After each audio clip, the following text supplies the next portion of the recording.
traduise à notre confrère Maître Clédor Ly qui est à côté que la vertu sénégalaise qui consiste en la teranga a son pendant en République de Guinée qu'on appelle traditionnellement Onu-Séné.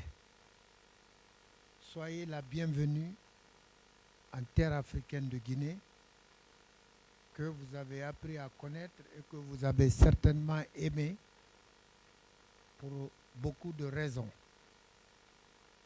Donc cette façon d'accueillir les autres ici chez nous nous aurait imposé de vous donner la parole en premier lieu. Mais vous connaissant modeste, simple, vous avez accepté peut-être qu'on parle en premier lieu pour vous permettre de comprendre simplement comment vous devriez faire. Donc, acceptez cela comme ça. Ceci dit, messieurs les journalistes, vous avez tous mes remerciements pour votre constance dans la recherche de l'information vraie à livrer à vos différents auditeurs et lecteurs. Rappelez-vous que le 5 septembre, lorsque le CNRD a pris le pouvoir, dans le discours que son président a prononcé, un passage a retenu l'opinion nationale et internationale et qui a consisté à affirmer que désormais la justice serait la boussole du CNRD et de tout ce qui devrait désormais être fait en Guinée. Alors, nous savons tous que dans une république, chez nous également, que il y a la séparation des pouvoirs que vous connaissez, exécutif, législatif et judiciaire. Cela a été conçu par ces percepteurs pour que un pouvoir puisse arrêter un autre pouvoir. Parce que lorsque tous les pouvoirs sont concentrés dans les mains d'un seul individu ou d'un seul organe, il y a des risques qu'il en abuse. Il fallait donc créer le contre-pouvoir. Et dans ces conditions, la justice a été imaginée et mise en place pour justement contrer les tentatives d'abus du pouvoir exécutif. Ce pouvoir judiciaire a donc la faculté d'orienter, de conseiller les membres du gouvernement, mais à défaut également de sanctionner les violations qu'ils peuvent commettre dans l'exercice de leur pouvoir. Alors, si vous appliquez ce principe à la Guinée, je suis en droit d'affirmer ici que pendant cette transition, le pouvoir judiciaire est passé à côté de ce que devrait être son travail. Il n'a pas orienté les membres du CNRD en leur disant que ce qui était en train d'être fait ne devrait pas l'être, mais plutôt ils ont approuvé ce que tout le monde considérait comme abusif et illégal. Alors, lorsque cela est ainsi, la conséquence ou le jugement qu'on peut faire, c'est que ceux qui en ont la charge n'ont pas été à la hauteur des attributions qui leur ont été confiées. les juges qui ont manipulé ce dossier aujourd'hui se retrouvent face à un démenti cinglant que la Cour de justice de la CEDEAO vient de leur apporter, comme pour dire qu'il ne faut jamais s'amuser avec le droit. Le droit, c'est l'écho, le droit, c'est la matière la plus aimable qui puisse exister. C'est le meilleur son qu'on puisse entendre. Alors, lorsque vous avez charge donc de sonner, de traduire cela, il faut le faire avec dignité, il faut le faire surtout avec compétence. Dans la mesure où un juge n'est pas obligé d'accepter les fonctions qu'on lui attribue, il est, une fois cette acceptation faite, tenu de jouer le jeu et d'exercer son pouvoir de façon correcte. Alors, vous avez suivi ici toutes les démarches que les avocats avaient entreprises par lesquelles ils voulaient faire éviter à la justice guinéenne l'humiliation qu'un recours exercé au niveau international pouvait leur jeter dessus par une décision contraire à celle qu'ils avaient aménagée jusque-là. Ça n'a pas raté parce qu'ils se sont entêtés. Maintenant, voilà, l'évidence est là. La Cour de justice de la CEDEAO dit qu'il y a eu entrave à la liberté, il y a détention arbitraire et que sais-je encore.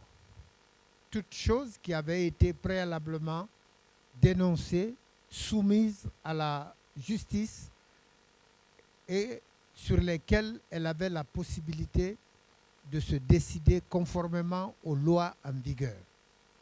Mon confrère vous le disait tout à l'heure que dans la tête des juges en Guinée, ici, on a confondu la période de transition à l'état de siège. Parce que simplement, le CNRD avait prononcé la suspension de la Constitution. La Constitution, c'est la loi suprême qui aménage, organise et fait fonctionner les institutions et certaines formes d'exercice d'activité. Je veux penser aux partis politiques. Ils ont estimé, et à juste raison, que dans une période de transition, mieux vaut ne pas laisser certaines activités se faire en attendant que les choses se normalisent, comme les activités politiques. Je veux bien. Mais puisque c'est pour une période donnée, on peut comprendre. Mais la justice, elle, le CNRD n'a jamais suspendu les lois de la République. Les lois ordinaires n'ont pas été suspendues. Les lois relatives aux libertés n'ont pas été suspendues. Pourquoi les juges se permettent-ils d'interpeller, de priver de leur liberté des citoyens pour des choses dont la matérialité n'est pas établie? Parce que simplement, il y va de leur sentiment personnel, de leur volonté de faire mal ou de s'affirmer dans un sens négatif. Maintenant que la décision est rendue et qu'on a décidé que les personnes privées de liberté, les personnes pour lesquelles on vous a dit qui étaient plus séquestrées que arrêtées simplement, la Cour décide de les mettre en liberté immédiatement. Immédiatement. Et sans caution. Alors, ce passage est important pour ne pas le confondre à la période de compte rendu que la Cour a également imposé pour dire exécutez et rendez-moi compte dans 3 mois. Ça ne veut pas dire que la Guinée a 3 mois pour libérer. Non. La Guinée est obligée d'exécuter maintenant et d'élaborer un rapport dans lequel elle va signaler que la décision de libération immédiate a été faite, a été exécutée et que dans les 3 mois, ce rapport puisse être déposé à Abuja, siège de la Cour africaine des droits de l'homme. Alors, il ne faudrait pas qu'on s'évade dans des interprétations erronées. Il ne faut pas confondre les 3 mois d'élaboration du rapport d'exécution au délai d'exécution qui est immédiat, qui est sans délai. L'exécution est sans délai. Alors, messieurs les journalistes, nous comptons sur vous pour traduire fidèlement la décision de la Cour de la CEDEAO à vos auditeurs. Traduire fidèlement que celui qui ne comprendrait pas un passage veuille bien se renseigner avant de livrer à la lecture de l'auditoire. Parce que la question est importante, elle est précieuse, elle est relative à la liberté des personnes qui déjà depuis 2 ans croupissent en prison sans jugement, croupissent en prison dans des conditions inacceptables, parce que qui connaît la prison guinéenne, elle date de l'ère coloniale et elle n'a reçu, si ce n'est qu'en ce moment, aucune rénovation, aucune amélioration des conditions de vie. Pour quelqu'un qui quitte, par exemple, un poste de Premier ministre et sans transition, tombe dans une situation comme celle dans laquelle se trouvent nos clients, il y a à déplorer énormément cela. Je le dis tout le temps, il n'est pas permis à tous les Guinéens, d'ailleurs c'est valable dans tous les pays du monde, il n'est pas permis à tous les citoyens d'accéder à un certain niveau de la pyramide nationale. Il y a certaines fonctions que seuls certains citoyens peuvent exercer. Alors, si cela arrive, on leur doit quand même de la reconnaissance, de l'amabilité, de l'humilité.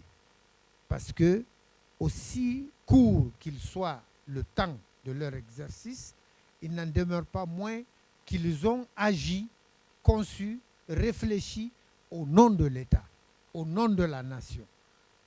À eux, la nation devrait être reconnaissante.